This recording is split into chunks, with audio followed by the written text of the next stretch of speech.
नमस्कार, मैं रेनू अग्रवाल। आप देख रहे हैं SKP live news. Kukshi BMO doctor Pawaiya ने दीनदयाल चलित अस्पताल के फर्जीवाड़े को पकड़ा। कागजों पर ही गर्भवती महिलाओं का परीक्षण कर बांट दी गोली दवाई। दीनदयाल चलित अस्पताल के ड्राइवर, आयुष डॉक्टर, टेक्नीशियन और एएनएम की मिलीभगत से कागजों पर ही गर्भवती महिलाओं का परीक्षण कर दवाई देना बताया गया। यह मामला तब प्रकाश में आया जब कुक्षी बीएमओ टीकाकरण कर एक गांव से लौट रहे थे। उन्होंने रास्ते में एम्बुलेंस देखी, खड़े होने का कारण पूछा, रिकॉर्ड चेक किया। जिस गांव में गर्भवती महिलाओं के परीक्षण कर दवाई बांटे जाने की बात स्टाफ बता रहा था, उसकी रजिस्टर में पहले से ही एंट्री थी। इस पर डॉक्टर पवैया ने इस पूरे मामले की वीडियोग्राफी करवाई और आपको बता दें कि उन्होंने कहा है कि इस पूरे मामले की जांच करवाई जाएगी। देखें खबर एसकेपी लाइव न्यूज़ पर।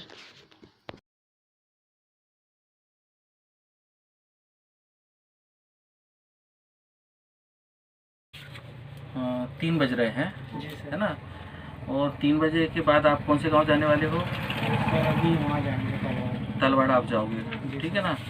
लेकिन तलवाड़ा जाने से पहले आपने ये 30 और 61 है ना, ये इतने सारे मरीजों के नाम तो आपने पहले से ही तलवाड़ा में दर्ज कर रखे हैं बिना तलवाड़ा गांव जाए।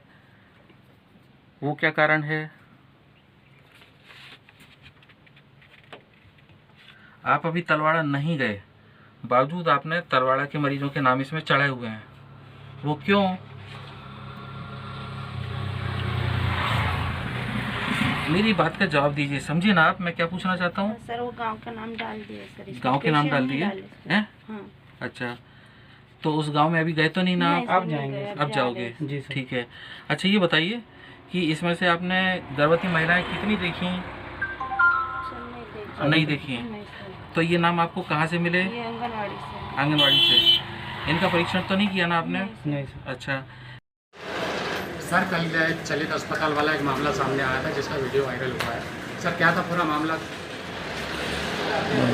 मामला ये था कि मैं टीकाकरण की विजिट पर गया था। क्षेत्र से लौटते समय दीनदयाल चलित उपचार इकाई रास्ते में दिखी थी, तो रुक करके उनके कामकाज की मैंने थोड़ी जानकारी ली और 3 बजे का वक्त था। और उस समय जब मैंने ये देखा कि क्षेत्र के अंदर किस किस्म के मरीज़ मिलते हैं और कौन कौन से गांव में कौन कौन से किस्म के मरीज़ों की अधिकता देखी जाती है, और चूंकि अभी लॉकडाउन चल रहा है, सभी जगह पर प्राइवेट सेक्टर में लोगों को स्वास्थ्य सुविधा मिल नहीं रही है। और ये बहुत अच्छी बात है कि दीनदयाल चलित उपचार इकाइयाँ ऐसे समय में गाँव-गाँव में जा रही हैं। तो मैं ये जानना चाहता था कि इनकी जो सेवाएँ हैं उनकी कितनी सार्थकता है, ये जानने के लिए मैं वहाँ रुका था।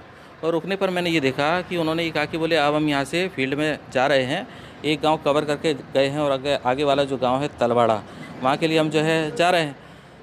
मैंने कहा कि पिछले गांव के अंदर आपकी कितनी एक्टिविटी रही, कितने पेशेंट देखे, किस किस्म के मरीज़ देखे। जब उनके पर्चों को पलटने के बाद में देखा तो ये मालूम पड़ा कि जिस गाँव में वो जाना बता रहे हैं उस गाँव के तो सारे मरीज़ों की उन्होंने पहले से रिकॉर्ड के अंदर एंट्री की हुई है। और इवन उनको गोलियाँ दवाइयाँ भी वितरण बताया। उन्होंने ये पूछा कि बोले इनको तुमने गोलियाँ भी बांट दी, इनके नाम तुमने दर्ज कर रखे हैं। तो मैंने कहा अभी तो तुम तलवाड़ा गए नहीं। बोले हाँ तलवाड़ा जाने वाले हैं। जब नाम के बारे में पूछा कि ये नाम कैसे, बोले ये नाम हमने लिख लिए हैं। इसी तरह से उसी शीट के अंदर करीब 15-16 गर्भवती महिलाएं और प्रसूता महिलाओं की जो है सूची उसमें इंद्राज थी। हमारा ये देखना है कि पूरे ज़िले में भी हम जाते हैं, कहीं पर भी जिस सत्र में अगर हम हितग्राहियों को बुलाते हैं तो एक सत्र के अंदर कहीं ऐसा नहीं होता कि इतनी बड़ी संख्या के अंदर एक शॉर्ट नोटिस के ऊपर इतने सारे प्रसूताएं या गर्भवती महिलाएं आ जाएं। बार बार बुलाने के बाद में 4 या 5 जो हितग्राही आ पाते हैं, तो ये बहुत अच्छी बात है कि मैं ये मानता हूँ कि वो सफलता है उनकी कि एक सत्र में जो उनके पास में 15-16 महिलाएँ आ गईं। जब उन 15-16 महिलाओं की जानकारी मैंने एएनएम बेंची से पूछी तो उन्होंने कहा कि बोले ये महिलाएँ तो आई नहीं, आंगनवाड़ी कार्यकर्ताओं से उनके नाम लिख करके उसमें उन्होंने लिखे हैं। और फिर इस तरह से अगर वो जो है कार्यकर्ता फिजिकली आए नहीं और उनको उन्होंने गोलियां बांटना भी बता दिया जबकि वो लोग उनके पास में आए नहीं, तो एक तो दवाइयों का खर्चा उन्होंने डाल दिया, सेवा उनको कुछ दी नहीं, और इस तरह से ये उसके अंदर गलत जो है एंट्री की गई है। इस तरह की गलत एंट्री किए जाने से शासन ने जिस उद्देश्य के लिए दीनदयाल चलित उपचार इकाइयों को लगाया है और जिसके लिए कि लाखों करोड़ों रुपए का भुगतान किया जा रहा है, तो दुर्भाग्य की बात है कि इतने भुगतान के बाद भी उनकी कोई सार्थकता सिद्ध हो नहीं रही है।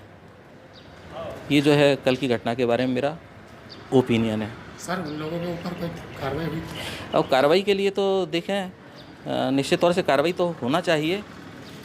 सबसे पहले तो जहाँ से गाड़ी का मूवमेंट होता है प्रति दिवस, जो वहाँ के ब्लॉक मेडिकल अधिकारी हैं उनको ये देखना चाहिए कि आज इस गाड़ी ने क्या काम किया, आज ये कहाँ जा रही है, जो इनका रूट बना हुआ है उस हिसाब से ये दौरा कर रहे कि नहीं कर रहे, उसके अंदर जितना स्टाफ जाना चाहिए उतना स्टाफ जा रहा है कि नहीं जा रहा है।